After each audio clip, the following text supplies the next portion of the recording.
संस्कार धानी का हर बाशिंदा गर्व से कहता है कि हमारे पास रेवा है, शिव है, और इतने बड़े शिव कि उनका स्वरूप देखकर दिल गदगद हो जाता है। कचनार सिटी में विराजित भोले बाबा के यहाँ पधारने की कहानी भी एक शिव भक्त की कल्पना थी, जिसे साकार करने के लिए उसने तन मन धन सब अर्पित कर दिया और कचनार सिटी में उन्हें विराजित करके ही माना। यह 76 फीट ऊंची शिव प्रतिमा जो है 3 साल में बनकर तैयार हुई है। आइए जानते हैं इस आकर्षक प्रतिमा के इतिहास के बारे में। किस तरह यह विशाल प्रतिमा भोले शंकर संस्कार धानी की धरती पर आए हैं। इस प्रतिमा का श्रेय जो है कचनार बिल्डर अरुण तिवारी को जाता है। उन्हीं के प्रयासों से शहर में इस खूबसूरत प्रतिमा की स्थापना हो पाई है। वर्ष 2006 में यह बनकर तैयार हुई है। इस प्रतिमा को देखने के लिए शहर के बाहर के लोग भी आते हैं। आप संस्कार धानी की धरती पर भोले बाबा के अवतरित होने की शुरुआत कुछ ऐसे हुई। साल था 1996। बिल्डर अरुण तिवारी बेंगलुरु की बिल्डिंग के कंस्ट्रक्शन को देखने निकल पड़े। वहां पर उन्होंने 41 फीट के भोले की प्रतिमा देखी और उसे देखकर विचार आया कि ऐसी प्रतिमा मैं भी जबलपुर में बनवाऊंगा। सन 2000 में अरुण तिवारी ने कचनार सिटी बसाने का प्लान बनाया और उन्होंने 6 एकड़ जगह भोले बाबा के लिए रिजर्व रखी थी। सन 2002 में वे उस शिल्पकार को ढूंढने निकल गए जिन्होंने बेंगलुरु की शिव की प्रतिमा बनाई हुई थी। वह बेंगलुरु पहुंचकर उनकी मुलाकात जो है मूर्ति बनवाने वाले व्यक्ति से हुई और अरुण ने उनसे मूर्तिकार का पता पूछा तो उन्होंने पहले मना कर दिया, लेकिन काफ़ी मान मनौवल के बाद जो है उस शिल्पकार का पता बता दिया। उस बेंगलुरु स्थित शिव प्रतिमा के बनाने वाले शिल्पकार थे के श्रीधर, जो कि बेंगलुरु से 300 किलोमीटर दूर शिमोगा जिले में रहते थे। श्रीधर को ढूंढने में अरुण तिवारी को 2 महीने लग गए, लेकिन वे आखिरकार श्रीधर को खोजकर ही माने। शंभो जय शंकर।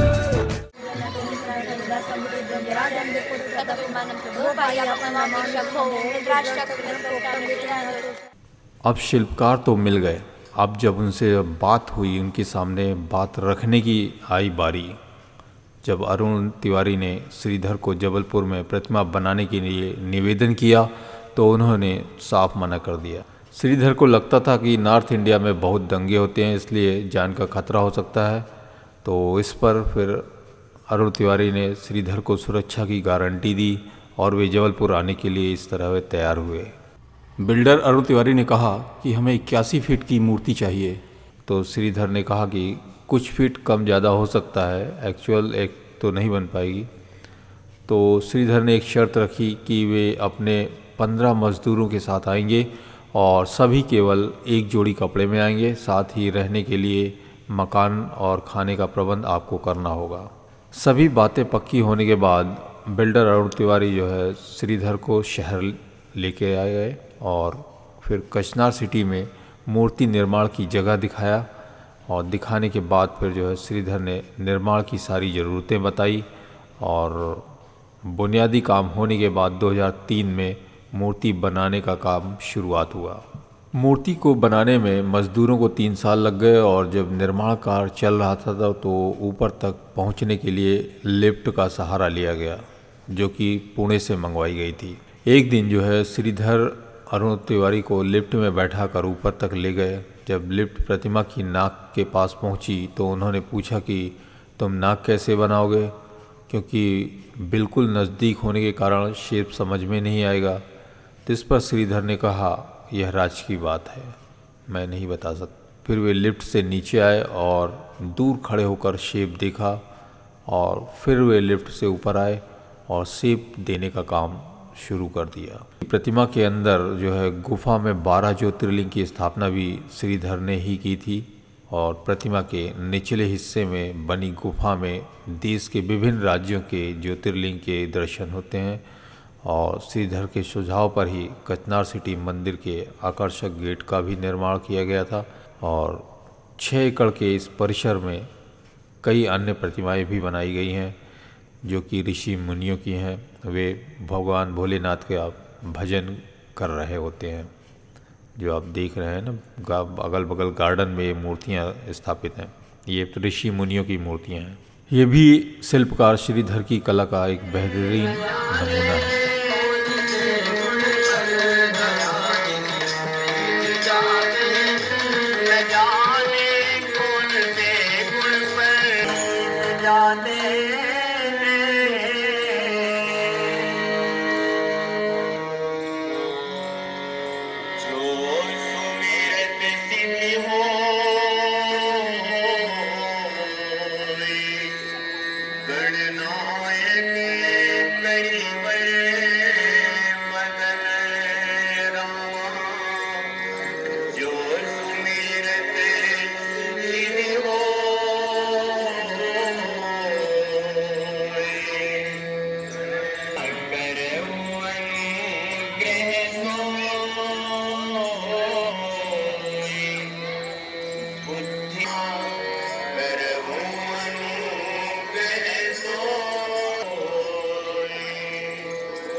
इस मंदिर परिसर को जो है साफ़ सुथरा रखने के लिए हर 3 साल में रंगाई पुताई की जाती है।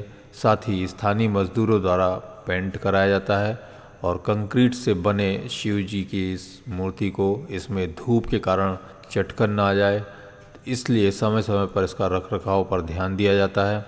साथ ही इसमें पूरे परिसर में जो लाइट आपको दिख रही है वो जर्मनी से लाई गई लाइट है, जो 10 दिन पहले ही परिसर में शानदार लाइटिंग की गई और जिससे शाम का नज़ारा अभी काफ़ी खूबसूरत हो गया है।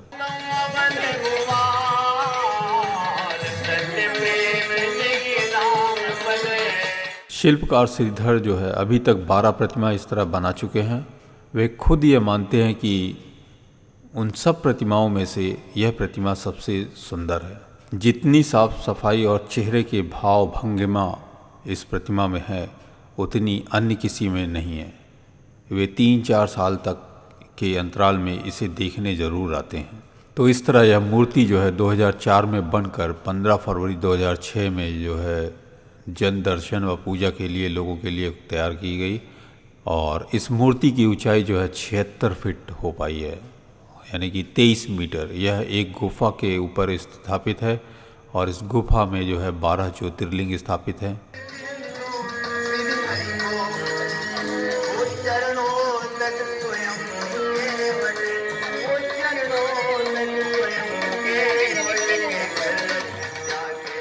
अब बात आती है कि यदि बाहर से हैं आप लोग देख रहे हैं तो यहाँ आना चाहते हैं तो कैसे आया जाए। तो बाय एयर आते हैं तो जबलपुर का निकटतम हवाई अड्डा डुमना हवाई अड्डा है, जो कि मंदिर से यानी शहर से 20 किलोमीटर की दूरी पर है।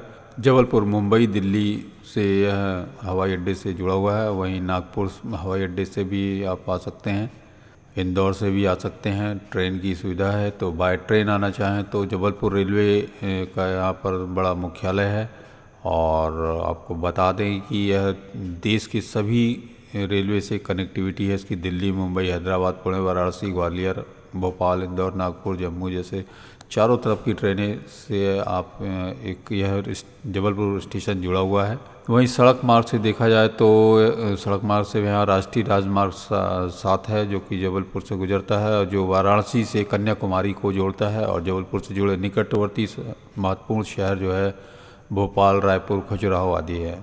तो रोड द्वारा भी कनेक्टिविटी काफ़ी अच्छी है। जब कचनार सिटी मंदिर आते हैं तो आपको मंदिर के मुख्य प्रवेश द्वार पर लोहे के गेट के ऊपर जो है शिव भगवान और माता पार्वती का भव्य प्रतिमा यहाँ पर आपको देखने को मिलती है और आप मंदिर के अंदर जाते हैं तो आपको शिव भगवान की विशाल प्रतिमा देखने मिल जाती है। आप अपने पैर धोकर भी अंदर जा सकते हैं क्योंकि सामने पैर धोने के लिए बना हुआ, बगल में नल भी लगा हुआ है। चप्पल रखने के लिए बगल में एक स्टैंड है जहाँ पर 2 रुपये प्रति आप जूते चप्पल रखने का स्टैंड दिया जाता है और आप इसी तरीके से वहाँ चप्पल रख सकते हैं और भगवान फिर शिव के दर्शन करने जा सकते हैं। भोलेनाथ की यह प्रतिमा जो है 76 फीट ऊंची है और सामने ही यज्ञ स्थल बना हुआ है जहाँ पर यज्ञ किए जाते हैं और यह परिसर जो है काफ़ी शांत और सुकूनदायक है। यहाँ पर आप शांति से समय गुजार सकते हैं, अपने परिवार के साथ, बच्चों के साथ आप कर यहाँ पर बैठ सकते हैं और भगवान शिव की प्रतिमा के सामने ही नंदी भगवान की प्रतिमा है और शिव भगवान दोनों आमने सामने हैं। बहुत ही खूबसूरत एवं शांत जगह है यह। और यहाँ पे मुख्य भीड़ जो आपको देखने को मिलेगी वो शिवरात्रि और सावन सोमवार में बहुत ज़्यादा यहाँ पर भीड़ होती है। यहाँ पर महाशिवरात्रि और सावन सोमवार में विशाल मेले का आयोजन होता है और उस समय यहाँ बहुत ज़्यादा आपको रश देखने को मिल सकता है। भंडारे भी होते हैं। दूसरी चीज़, विजयनगर में यह स्थित है। कचनार सिटी और जबलपुर मध्य प्रदेश का एक ज़िला है और ज़िले को संस्कार धानी के नाम से भी जाना जाता है। यहाँ पर आपको बहुत सारे दर्शनीय स्थल भी देखने को मिल जाते हैं, जिनमें कचनार सिटी मंदिर भी एक प्रमुख दर्शनीय स्थल है। और रेलवे स्टेशन से कचनार सिटी की दूरी 7 से 8 किलोमीटर है और आपको मंदिर तक पहुँचने के लिए विजयनगर चौक तक जाना होगा, जहाँ पर आप मेट्रो बस से भी आ सकते हैं, स्टेशन से भी मेट्रो बस से आ सकते हैं। यहाँ पर मेट्रो बस का स्टॉप है और वहाँ से बस से आपको 1 किलोमीटर पैदल वॉकिंग चलना पड़ेगा मंदिर परिसर के लिए और ऑटो वगैरह से भी आपको मिल जाएंगे। तो पर्याप्त साधन है, इसके लिए कहीं आपको भटकना नहीं पड़ेगा। मंदिर साल भर सभी दिन खुला रहता है। यहाँ पर लोगों का आना जाना लगा रहता है और इस मंदिर के खुलने का समय जो है सुबह 7 बजे से दोपहर 1 बजे तक रहता है। वहीं बाद में शाम को 4 बजे खुलता है। शाम को 7 बजे आरती का समय होता है, जिसमें आप शामिल भी हो सकते हैं अगर शाम को आते हैं तो कैसा लगा ये वीडियो फ्रेंड्स? और टूरिस्ट इंडिया में आप बने रहें। अभी तक इस चैनल को सब्सक्राइब नहीं किए तो कृपया इस चैनल को ज़रूर सब्सक्राइब कर दें। इस वीडियो को भी लाइक और शेयर करें और भी लोगों तक पहुंचा दें। भगवान भोलेनाथ के दर्शन कराएं।